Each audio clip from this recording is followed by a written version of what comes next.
Sir, ಈಗ ಎಲ್ಲಾ ಕಡೆಯಲ್ಲೂ ಕೂಡ ಅಸಮಾಧಾನವನ್ನ ಶಮನ ಮಾಡ್ತಾ ಇದ್ರಿ. ಬಟ್ ಶಿವಮೊಗ್ಗದ ಪ್ರಾಬ್ಲಮ್ ಸಾಲ್ವ್ ಅದನ್ನ ಕಾಣ್ತಾ ಇಲ್ವಲ್ಲ? ಯಾಕಂಗ ಅನ್ಕೊಂಡಿದ್ದಾರೆ? ಯಾಕಂದ್ರೆ ಪ್ರಚಾರ ಮಾಡ್ತಾ ಇದಾರಲ್ಲ. ಎಲ್ಲವೂ ಕೂಡ ಬಗೆಹರಿತದೆ. ರಾಜ್ಯದಲ್ಲಿ ಏನು ಕೆಲವು ಸಮಸ್ಯೆಗಳು ಉಲ್ಬಣ ಆಗಿತ್ತು, ಸಹಜ. ನಮ್ದೊಂದು ರಾಷ್ಟ್ರೀಯ ಪಕ್ಷ, ಮತ್ತೆ 100ಕ್ಕೆ 100 ಕೇಂದ್ರದಲ್ಲಿ ಭಾರತೀಯ ಜನತಾ ಪಾರ್ಟಿ ಅಧಿಕಾರಕ್ಕೆ ಬರ್ತದೆ, ನರೇಂದ್ರ ಮೋದಿಜಿಯವರು ಪ್ರಧಾನಮಂತ್ರಿ ಆಗ್ತಾರೆ ಅಂತಕ್ಕಂಥ ಸುಸಂದರ್ಭದಲ್ಲಿ ನಮ್ಮ ರಾಜ್ಯದಲ್ಲೂ ಕೂಡ ಕಾಂಗ್ರೆಸ್ ಪಕ್ಷ ಅಧಿಕಾರದಲ್ಲಿ ಇದ್ರೂ ಸಹ ಬಿಜೆಪಿ ಗೆಲ್ಲುತ್ತೆ ಅಂತ ಹೇಳಿ ಸಹಜವಾಗಿಯೇ ಇವತ್ತು ನಮ್ಮ ಆಕಾಂಕ್ಷೆಗಳು ಜಾಸ್ತಿ ಇದ್ರು.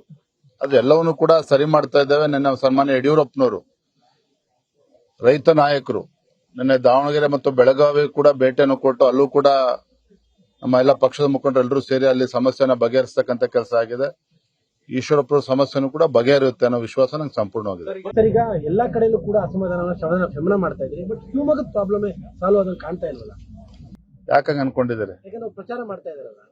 ಎಲ್ಲವೂ ಕೂಡ ಬಗೆಹರಿತದೆ. ರಾಜ್ಯದಲ್ಲಿ ಏನು ಕೆಲವು ಸಮಸ್ಯೆಗಳು ಉಲ್ಬಣ ಆಗಿತ್ತು, ಸಹಜ. ನಮ್ದೊಂದು ರಾಷ್ಟ್ರೀಯ ಪಕ್ಷ, ಮತ್ತೆ 100ಕ್ಕೆ 100 ಕೇಂದ್ರದಲ್ಲಿ ಭಾರತೀಯ ಜನತಾ ಪಾರ್ಟಿ ಅಧಿಕಾರಕ್ಕೆ ಬರ್ತದೆ, ನರೇಂದ್ರ ಮೋದಿಜಿಯವರು ಪ್ರಧಾನಮಂತ್ರಿ ಆಗ್ತಾರೆ ಅಂತಕ್ಕಂಥ ಸುಸಂದರ್ಭದಲ್ಲಿ ನಮ್ಮ ರಾಜ್ಯದಲ್ಲೂ ಕೂಡ ಕಾಂಗ್ರೆಸ್ ಪಕ್ಷ ಅಧಿಕಾರದಲ್ಲಿ ಇದ್ರೂ ಸಹ ಬಿಜೆಪಿ ಗೆಲ್ಲುತ್ತೆ ಅಂತ ಹೇಳಿ ಸಹಜವಾಗಿಯೇ ಇವತ್ತು ನಮ್ಮ ಆಕಾಂಕ್ಷೆಗಳು ಜಾಸ್ತಿ ಇದ್ರು. ಅದೆಲ್ಲವನ್ನೂ ಕೂಡ ಸರಿ ಮಾಡ್ತಾ ಇದ್ದೇವೆ. ನಿನ್ನೆ ಸನ್ಮಾನ್ಯ ಯಡಿಯೂರಪ್ಪನವರು, ರೈತ ನಾಯಕರು, ನಿನ್ನೆ ದಾವಣಗೆರೆ ಮತ್ತು ಬೆಳಗಾವಿ ಕೂಡ ಭೇಟಿಯನ್ನು ಕೊಟ್ಟು ಅಲ್ಲೂ ಕೂಡ ನಮ್ಮ ಎಲ್ಲ ಪಕ್ಷದ ಮುಖಂಡರು ಎಲ್ಲರೂ ಸೇರಿ ಅಲ್ಲಿ ಸಮಸ್ಯೆನ ಬಗೆಹರಿಸತಕ್ಕಂಥ ಕೆಲಸ ಆಗಿದೆ. ಈಶ್ವರಪ್ಪರ ಸಮಸ್ಯೆನೂ ಕೂಡ ಬಗೆಹರಿಯುತ್ತೆ ಅನ್ನೋ ವಿಶ್ವಾಸ ನಂಗೆ ಸಂಪೂರ್ಣವಾಗಿದೆ. ಸರ್, ಈಗ ಎಲ್ಲಾ ಕಡೆಯಲ್ಲೂ ಕೂಡ ಅಸಮಾಧಾನವನ್ನ ಶಮನ ಮಾಡ್ತಾ ಇದ್ರಿ. ಬಟ್ ಶಿವಮೊಗ್ಗದ ಪ್ರಾಬ್ಲಮ್ ಸಾಲ್ವ್ ಅದನ್ನ ಕಾಣ್ತಾ ಇಲ್ವಲ್ಲ? ಯಾಕಂಗ ಅನ್ಕೊಂಡಿದ್ದಾರೆ? ಯಾಕಂದ್ರೆ ಪ್ರಚಾರ ಮಾಡ್ತಾ ಇದಾರಲ್ಲ. ಎಲ್ಲವೂ ಕೂಡ ಬಗೆಹರಿತದೆ. ರಾಜ್ಯದಲ್ಲಿ ಏನು ಕೆಲವು ಸಮಸ್ಯೆಗಳು ಉಲ್ಬಣ ಆಗಿತ್ತು, ಸಹಜ. ನಮ್ದೊಂದು ರಾಷ್ಟ್ರೀಯ ಪಕ್ಷ, ಮತ್ತೆ 100ಕ್ಕೆ 100 ಕೇಂದ್ರದಲ್ಲಿ ಭಾರತೀಯ ಜನತಾ ಪಾರ್ಟಿ ಅಧಿಕಾರಕ್ಕೆ ಬರ್ತದೆ, ನರೇಂದ್ರ ಮೋದಿಜಿಯವರು ಪ್ರಧಾನಮಂತ್ರಿ ಆಗ್ತಾರೆ ಅಂತಕ್ಕಂಥ ಸುಸಂದರ್ಭದಲ್ಲಿ ನಮ್ಮ ರಾಜ್ಯದಲ್ಲೂ ಕೂಡ ಕಾಂಗ್ರೆಸ್ ಪಕ್ಷ ಅಧಿಕಾರದಲ್ಲಿ ಇದ್ರೂ ಸಹ ಬಿಜೆಪಿ ಗೆಲ್ಲುತ್ತೆ ಅಂತ ಹೇಳಿ ಸಹಜವಾಗಿಯೇ ಇವತ್ತು ನಮ್ಮ ಆಕಾಂಕ್ಷೆಗಳು ಜಾಸ್ತಿ ಇದ್ರು. ಅದೆಲ್ಲವನ್ನೂ ಕೂಡ ಸರಿ ಮಾಡ್ತಾ ಇದ್ದೇವೆ. ನಿನ್ನೆ ಸನ್ಮಾನ್ಯ ಯಡಿಯೂರಪ್ಪನವರು, ರೈತ ನಾಯಕರು, ನಿನ್ನೆ ದಾವಣಗೆರೆ ಮತ್ತು ಬೆಳಗಾವಿ ಕೂಡ ಭೇಟಿಯನ್ನು ಕೊಟ್ಟು ಅಲ್ಲೂ ಕೂಡ ನಮ್ಮ ಎಲ್ಲ ಪಕ್ಷದ ಮುಖಂಡರು ಎಲ್ಲರೂ ಸೇರಿ ಅಲ್ಲಿ ಸಮಸ್ಯೆನ ಬಗೆಹರಿಸತಕ್ಕಂಥ ಕೆಲಸ ಆಗಿದೆ. ಈಶ್ವರಪ್ಪರ ಸಮಸ್ಯೆನೂ ಕೂಡ ಬಗೆಹರಿಯುತ್ತೆ ಅನ್ನೋ ವಿಶ್ವಾಸ ನಂಗೆ ಸಂಪೂರ್ಣವಾಗಿದೆ. ಸರ್, ಈಗ ಎಲ್ಲಾ ಕಡೆಯಲ್ಲೂ ಕೂಡ ಅಸಮಾಧಾನವನ್ನ ಶಮನ ಮಾಡ್ತಾ ಇದ್ರಿ. ಬಟ್ ಶಿವಮೊಗ್ಗದ ಪ್ರಾಬ್ಲಮ್ ಸಾಲ್ವ್ ಅದನ್ನ ಕಾಣ್ತಾ ಇಲ್ವಲ್ಲ? ಯಾಕಂಗ ಅನ್ಕೊಂಡಿದ್ದಾರೆ? ಯಾಕಂದ್ರೆ ಪ್ರಚಾರ ಮಾಡ್ತಾ ಇದಾರಲ್ಲ. ಎಲ್ಲವೂ ಕೂಡ ಬಗೆಹರಿತದೆ.